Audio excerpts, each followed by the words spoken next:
एक गांव में माधव नाम का एक जाट रहता था। माधव के पास थोड़ी बहुत जमीन थी जिसमें वो खेती करके अपने परिवार का गुजारा करता था। उसके परिवार में उसकी पत्नी और उसका पुत्र अमर थे। अमर अपने पिता का दिन भर के काम में हाथ बंटा था। दोनों बाप बेटे खेतों में कड़ी मेहनत करके खेती करते थे। सर्दियों का समय था। खेतों से गन्ना निकालकर कोल्हू में पैर कर उसका रस निकाला जाता था। रस से गुड़ बनाया जाता था जिसे वे अपनी बैलगाड़ी में भरकर बाजार में बेचने जाते थे। गुड़ बेचने के लिए हमेशा माधव ही बाजार जाता था।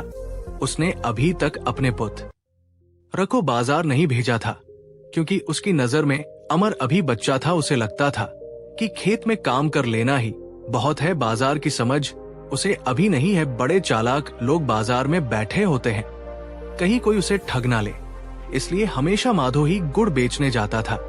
एक दिन माधो ऐसे ही अपनी गाड़ी में गुड़ भरकर बाजार गया। बाजार पहुंचकर उसने अपनी गाड़ी लगा दी और ग्राहकों का इंतजार करने लगा। थोड़ी देर बाद एक बनिया वहां से गुजरा। उसने सोचा कि आज घर में गुड़ की लापसी बनानी है, इसलिए वो माधव के पास गया और पूछा, क्या बेच रहे हो भाई? माधव ने कहा, सेठ जी गुड़ है, आज ही ताजा बनाया है, सही दाम में लगा दूंगा, आप ले लीजिए। बनिए को माधव बहुत सीधा सादा आदमी लगा। उसने माधव से पूछा, पूरी गाड़ी का कितना दाम लोगे? माधव की खुशी का ठिकाना नहीं रहा कि आज ज्यादा देर इंतजार भी नहीं करना पड़ा और पूरा गुड़ एक ही ग्राहक ले रहा है। उसने सोचा कि जल्दी से गुड़ बेचकर घर जाकर बाकी के काम निपटा लेगा। ये सोचते हुए माधव ने गाड़ी में लदे हुए पूरे गुड़ का दाम 0 बता दिया। बनिए ने 0 माधव को दिए और कहा, इस गुड़ को मेरे घर तक पहुंचा दो। माधव ने बनिए को भी अपनी गाड़ी में बिठाया और उसके घर की ओर चल दिया। जब बनिए का घर आ गया तो माधव ने कहा, सेठ जी गाड़ी जल्दी खाली करवा दो, मुझे घर भी लौटना है। ये सुनकर बनिए ने कहा, गाड़ी? कैसी गाड़ी? मैंने तो पूरी गाड़ी का दाम 0 दिया है। माधव ने कहा, सेठ जी ऐसा मजाक क्यों कर रहे हो? गुड़ का दाम मैंने 0 बताया था। बनिए ने कहा, मैंने तुमसे पूछा था कि पूरी गाड़ी का दाम कितना है और तुमने 0 बताया। अब अपनी बात से मुकर रहे हो। कैसे जाट हो तुम? कहते हैं जाट अपनी जबान के पक्के होते हैं। माधव हाथ जोड़कर गिड़गिड़ा लगा, लेकिन बनिए ने अपने नौकरों से कहकर उसके कपड़े भी उतरवा दिए और उसे घर से बाहर निकाल दिया। अपमान और तिरस्कार से भरा माधव पूरे दिन जंगल में छिपा रहा। अमर ने जब अपने पिता की ऐसी हालत देखी तो वो तुरंत भागकर उनके पास पहुंचे और उन्हें चादर उड़ाई। फिर चिंतित स्वर में पूछा, पिताजी ये सब कैसे हुआ? इस पर माधव ने पूरी घटना अपने पुत्र को बता दी कि कैसे बनिए ने छल कपट से उनकी पूरी बैलगाड़ी हड़प ली और उन्हें अपमानित करके निर्वस्त्र घर से निकाल दिया। ये सुनकर अमर का क्रोध उठा। उन्होंने दृढ़ स्वर में कहा, पिताजी कल मैं बाजार जाऊंगा और उस बनिए से आपके अपमान का बदला लूंगा, साथ ही अपनी बैलगाड़ी भी वापस लेकर आऊंगा। बेटे की बात सुनकर माधव ने उसे समझाते हुए कहा, बेटा वो बनिया बहुत चालाक है, मुझे डर है कि कहीं वो तुम्हें भी कोई नुकसान न पहुंचा दे। इस पर अमर ने आत्मविश्वास से उत्तर दिया, पिताजी वो मेरा कुछ नहीं बिगाड़ सकता, आप बस मुझे उसका हुलिया बता दो। माधव ने अपने पुत्र को बनिए का हुलिया विस्तार से बता दिया। अगले दिन अमर ने अपने पड़ोसी से बैलगाड़ी उधार ली, उसमें गुड़ भरा और बाजार की ओर चल दिए। अपने पिता द्वारा बताई गई जगह पर जाकर वे खड़े हो गए। कुछ ही देर में बनिया वहां आ पहुंचा। अमर की भोली सूरत देखकर बनिए ने सोचा, कल तो एक को ठग ही लिया था, ये भी बड़ा भोला लग रहा है, क्यों ना आज इसकी भी गाड़ी हड़प ली जाए।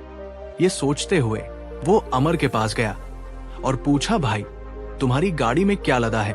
अमर ने मुस्कुराकर कहा, सेठ जी इसमें गुड़ भरा है, ऐसा गुड़ जिसे आपने पहले कभी नहीं खाया होगा। बनिए ने लालच में आकर पूछा, तो बताओ पूरी गाड़ी का क्या दाम लोगे? इस पर अमर बोला, सेठ जी पूरी गाड़ी का सिर्फ मुट्ठी भर रुपए दे दीजिए। बनिए ने सोचा, ये तो कल वाले से भी ज्यादा मूर्ख लग रहा है, एक मुट्ठी में भला कितने रुपए आएंगे?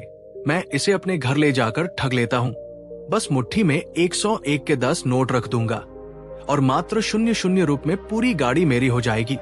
ये सोचकर बनिए ने कहा, ठीक है भाई, सौदा मंजूर है, पर पैसे मैं घर जाकर दूंगा, तुम्हें गाड़ी मेरे घर तक पहुंचा होगी।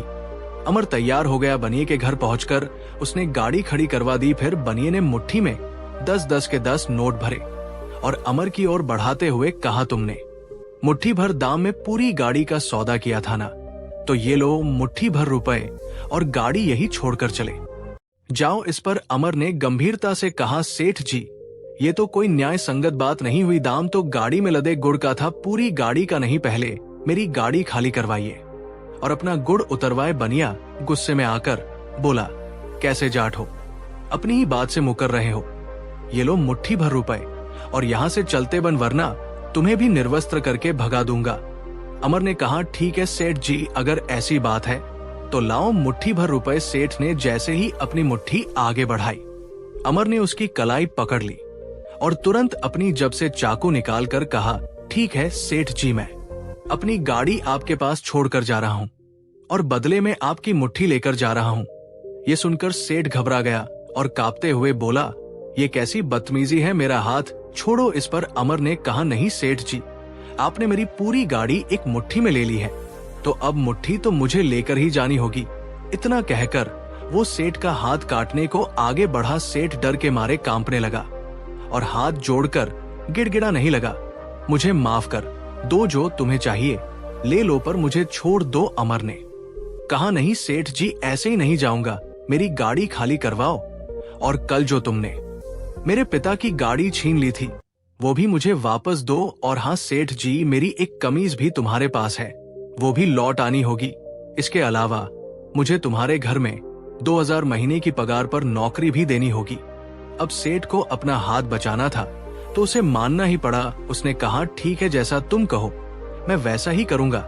इस पर अमर ने सेठ का हाथ छोड़ते हुए कहा, अगर तुम अपनी बात से पलटे, मुझे काम से निकालने की कोशिश की या पैसा देने में आनाकानी की, तो मैं तुम्हारे नाक कान काट लूंगा। बताओ सहमत हो या नहीं। अब सेठ के पास कोई चारा नहीं था। उसने सहमति जताई, अपने पिता की गाड़ी भी खाली करवाई और उसे लौटा दी। साथ ही 000 भी दिए और नौकरी देने का वादा भी कर लिया।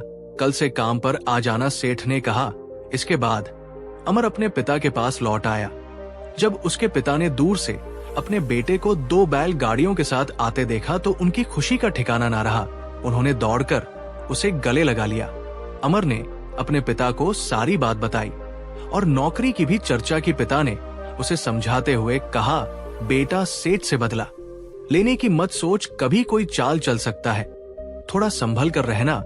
अमर ने आत्मविश्वास से कहा, पिताजी, अगर वो शेर है तो मैं 100 शेर हूं, आप मेरी चिंता मत करें। अगले दिन सुबह ही अमर बनिए के घर नौकरी पर पहुंच गया। सेठ ने उसे देखकर सोचा, मैं इसे इतना परेशान करूंगा कि ये खुद ही भाग जाएगा। उसने कहा, खेत पर जाकर खेत जोत कर आना और शाम को ईंधन के लिए लकड़ियां भी लेते आना। अमर उठा और खेत की तरफ चला गया। पूरे दिन वो एक पेड़ के नीचे बैठा रहा। शाम होते ही उसने हल्के फुल्के कुछ लकड़ियां तोड़ी, उन्हें गट्ठर में बांधा और सिर पर रखकर घर की ओर चल दिया। घर पहुंचकर उसने लकड़ियों का गट्ठर फेंका और खाना खाने बैठ गया। बनिए ने अपने नौकर से कहा, इसे एक मुट्ठी चावल और एक चम्मच दाल दे दो, मेरे यहाँ यही खाने को मिलता है, रहना है तो रहो, नहीं तो चले जाओ। अमर ने कोई प्रतिकार नहीं किया। उसने चुपचाप एक मुट्ठी चावल खाया और उठकर चला गया। रात को उसे नींद नहीं आ रही थी क्योंकि भूख के कारण उसका पेट कुल बुला रहा था। कुछ देर तो वो यूं ही पड़ा रहा। फिर जब भूख से और अधिक बेचे हुई तो वो गाय के तबले की तरफ चला गया। वहां उसने देखा कि एक छोटा बछड़ा रस्सी से बंधा हुआ था। उसने धीरे से बछड़े की रस्सी खोल दी। बछड़ा आजाद होते ही अपनी माँ के पास जाकर दूध पीने लगा। बछड़ एको दूध पीता देखकर गाय ने भी दूध देना शुरू कर दिया। अब अमर ने बछड़े को दोबारा बांध दिया और खुद दूध पीकर मस्त होकर सो गया। सुबह बनिया जब बाल्टी लेकर गाय का दूध दोने आया तो देखा कि थन में दूध ही नहीं था। वो हैरान रह गया। इतने में गाय ने उसे एक जोरदार दुलती मार दी और वो पीछे गिर पड़ा। अब बनिए को कुछ समझ नहीं आ रहा था कि ये सब क्या हो रहा है।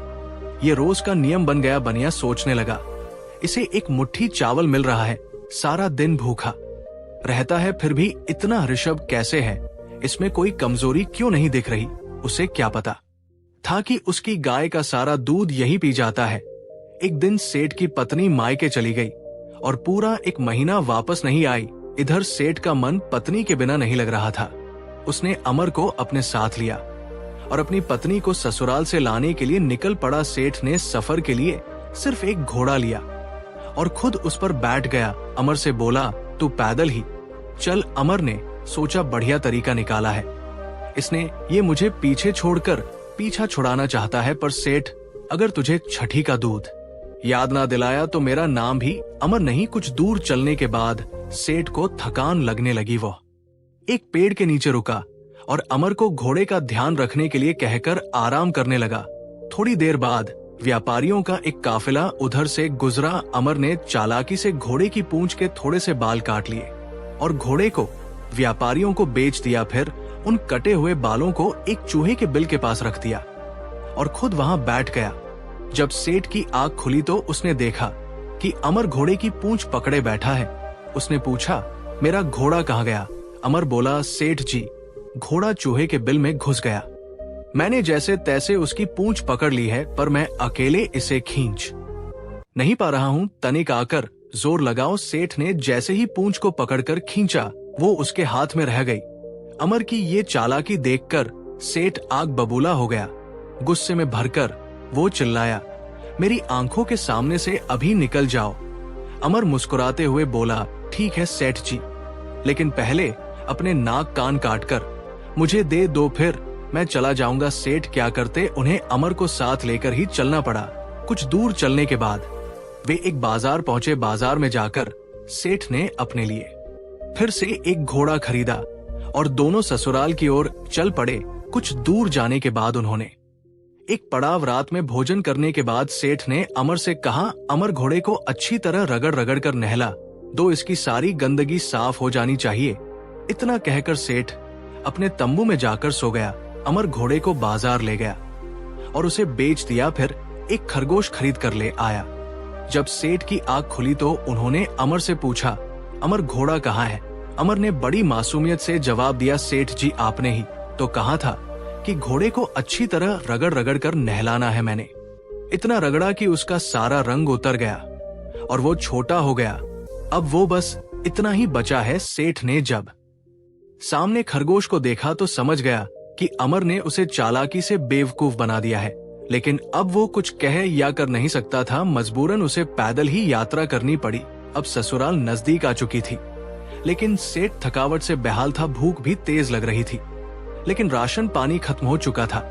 जो पैसे थे उनसे घोड़ा खरीद लिया था, इसलिए अब खाने के लिए कुछ भी नहीं था। सेठ ने एक पेड़ के नीचे आराम करने की सोची और अमर से कहा, तुम मेरी ससुराल जाओ और मेरे ससुराल वालों को मेरे आने की सूचना दो। वे बढ़िया पकवान बना लेंगे जिससे मुझे जाते ही अच्छा खाना मिल जाए। सेठ आराम करने लगा और अमर ससुराल की ओर रवाना हो गया। वहां पहुंचकर उसने सेठ के आने की सूचना दी। सेठ की सास ने चिंतित होकर पूछा, हमारे दामाद जी ठीक तो है?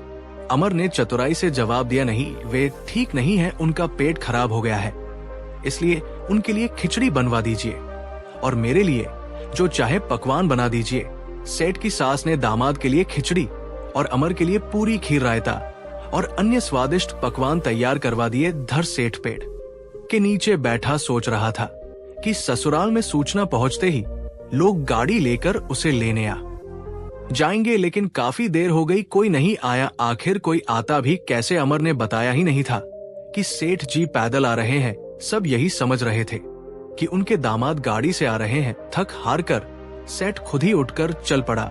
जब वो ससुराल पहुंचा तो देखा कि अमर बैठकर मजे से खीर पूरी की दावत उड़ा रहा है। थोड़ी देर बाद सेठ के लिए भी खाना परोसा गया, परंतु जब उसने अपनी थाली देखी तो उसमें केवल खिचड़ी थी। सेठ कुछ कहने ही वाला था कि अमर बोला, सेठ जी, आपका पेट खराब है ना, खिचड़ी आपके लिए ही बनी है, इसे खाइए, आपको आराम मिलेगा। सेठ बेबस होकर कुछ नहीं बोल सका और थोड़ी बहुत खिचड़ी खाकर थाली सरका दी।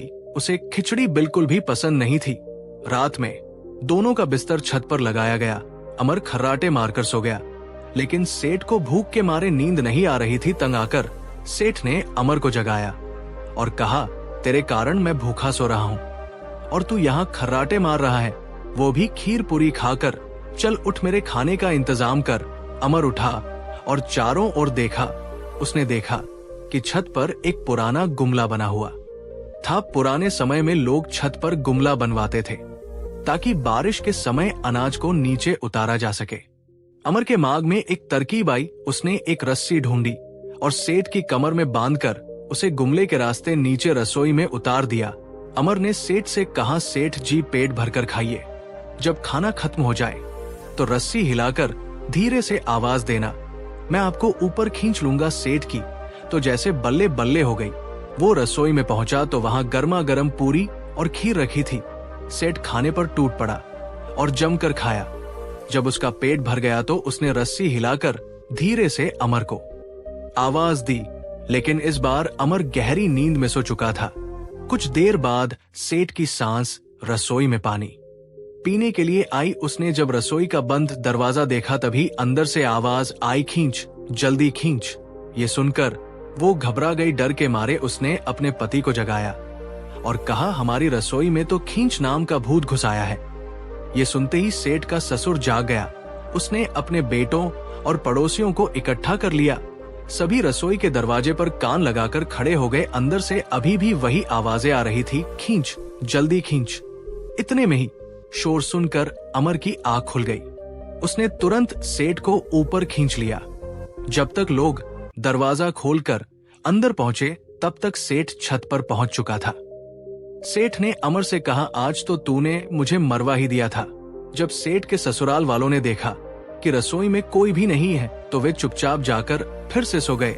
कुछ देर बाद सेठ के पेट में दर्द होने लगा। उसने अमर को जगाया और कहा, अमर मेरे साथ खेतों तक चलो, मुझे बहुत दर्द हो रहा है। और अब रुका नहीं जा रहा। लेकिन अमर को बहुत नींद आ रही थी। उसने पास रखी हांडी की ओर इशारा करते हुए कहा, सेठ जी रात काफी हो गई है, क्यों मेरी नींद खराब कर रहे हो? इस हांडी में ही निपट लो, सुबह सबके उठने से पहले मैं इसे फेंक आऊंगा। अब सेठ करे तो क्या करे, दर्द असहनीय था, इसलिए मजबूरी में उसने हांडी में ही निपट लिया। सुबह होते ही उसने अमर को जगाया और कहा, अब जल्दी उठ और इस हांडी को जंगल में फेंक, सुबह होने ही वाली है, लोग जग जाएंगे, इससे पहले ही इसे हटा दो। पर अमर गहरी नींद में था और हिलने का नाम ही नहीं ले रहा था। सेठ ने उसे बहुत झंझोट, लेकिन वो नहीं उठा। अब सेठ को अपनी इज्जत की चिंता सताने लगी। उसने सोचा, अगर सुबह सबने देख लिया तो मेरी बहुत बेइज्जती हो जाएगी। अब इसे तो नहीं उठा सकता, मुझे ही इसे फेंक कर आना होगा। ये सोचकर सेठ ने चादर ओढ़ी और हांडी को सिर पर रखकर बाहर निकल पड़ा। जैसे ही वो छत से उतरकर आंगन में पहुंचा, उसने देखा कि उसका ससुर भैंसों को चारा डाल रहा था। वो नजरें बचाकर धीरे धीरे घर के बाहर निकल आया। अमर तो बस मौके की तलाश में था। जैसे ही उसने देखा कि सेठ हांडी लेकर बाहर निकला है, उसने आसपास देखा और एक लाठी उठा ली। फिर दबे पाव सेठ के पीछे पीछे चल पड़ा। गांव के बाहर निकलकर सेठ जंगल की ओर बढ़ ही रहा था कि अचानक अमर ने शोर मचा दिया, चोर चोर देखो, सर पर हांडी लेकर जा रहा है। सुबह सुबह कुछ लोग अपने जानवरों को चारा डालने निकले थे। जब उन्होंने ये आवाज सुनी तो लाठियां डंडे लेकर दौड़ पड़े। उन्होंने देखा कि एक आदमी चादर ओढ़े हांडी लेकर जा रहा है। बस फिर क्या था, दे दनादन लाठियां बरसने लगी। ये सब शोर शराबा सुनकर सेठ के ससुराल वाले भी वहां आ पहुंचे। उनके हाथों में भी लाठियां थी। उन्होंने भी बिना कुछ पूछे सेठ को जमकर पीट दिया। कुछ देर बाद अमर ने सबको रोकते हुए कहा, अरे हमारे सेठ जी कहीं नजर नहीं आ रहे की।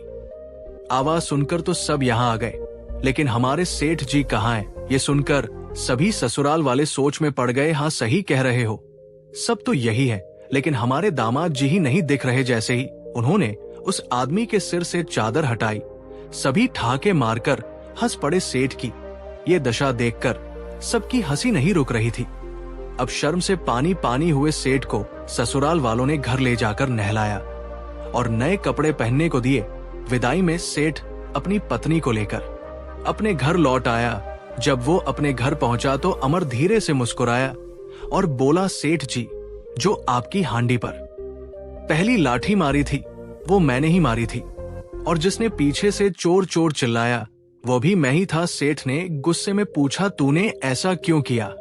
तुझे इससे क्या मिला? अमर ने जवाब दिया, सेठ जी, आपने मेरे पिता के कपड़े उतरवाकर उन्हें जंगल में निर्वस्त्र छोड़ दिया था। आपने एक बूढ़े आदमी को पूरे दिन अपमानित करके रखा था। ये उसी अपमान का बदला था।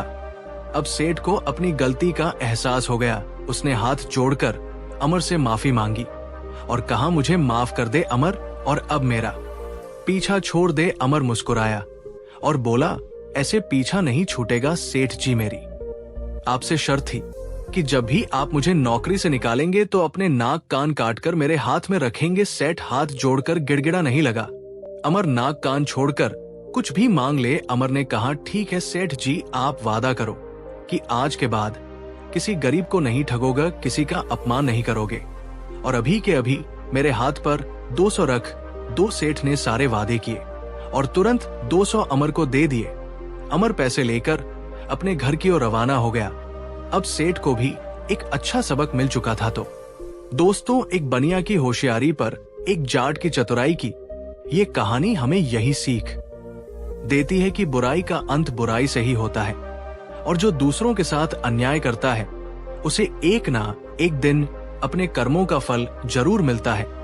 तो दोस्तों, अगर आपको आज की कहानी अच्छी लगी तो चैनल को सब्सक्राइब करके हमें सपोर्ट कर दीजिए और कमेंट में जरूर बताएं कि आप ये कहानी कहां से देख रहे हैं। धन्यवाद।